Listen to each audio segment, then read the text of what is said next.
UMass has a website to allow you to just connect with similar-minded people. You can start talking to them, you can have an interaction set up, and you can just be roommates that way.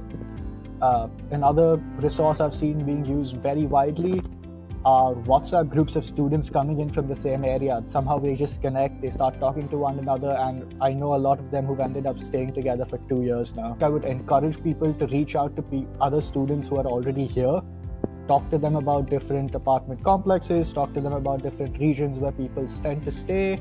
They might have an opening in one of their friends' houses, so it's a nice way to get to know people there. My situation in this is slightly different from almost everybody I know here. I sign a monthly term lease, which means that instead of a full year, I am obligated to stay at the end of every month, and that gets renewed every month. My housing situation is unique because my rent covers all utilities. It covers a lot of things like the common household things that we share is all paid for in that rent amount. Electricity, Wi-Fi, heating, all of that is covered, and it cost me $600 a month. So I have my own room. It's a large house with 5 bedrooms. Each of them has a single occupant, but it's also located right downtown and very close to the campus and the rest of town. Everything in the house is paid, that is common, is paid for by the landlady herself. Food is one thing we have to take care of by ourselves. Now, I prefer not to do that, although a lot of other colleagues of mine do share with their roommates. My roommates are all from different countries. We have very different tastes in food. So we thought it was better to avoid that and just do our own thing. Life out here keeps you active, it keeps you working, and you kind of start making a new family out here. So it definitely does get better very quickly.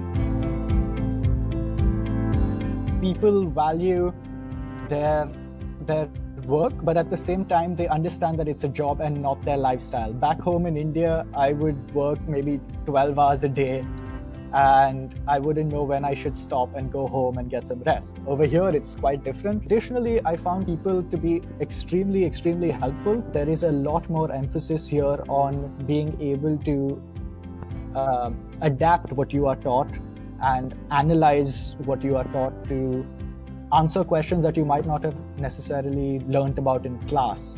So it's a lot more of analytical skills that they test, and your way to actually adapt the material you've been taught to a particular solution.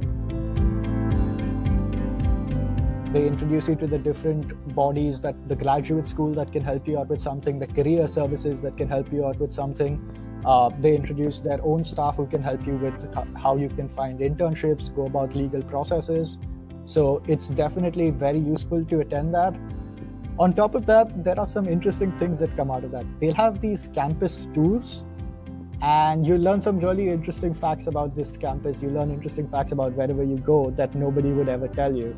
So altogether, I definitely think orientations are worth going for.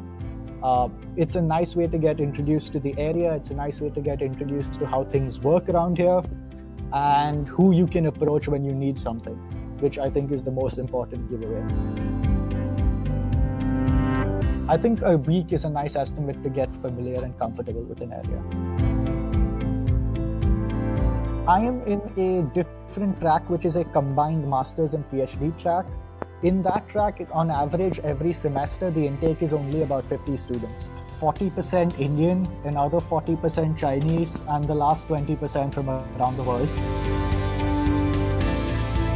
Maybe 60 to 65% have had prior work experience.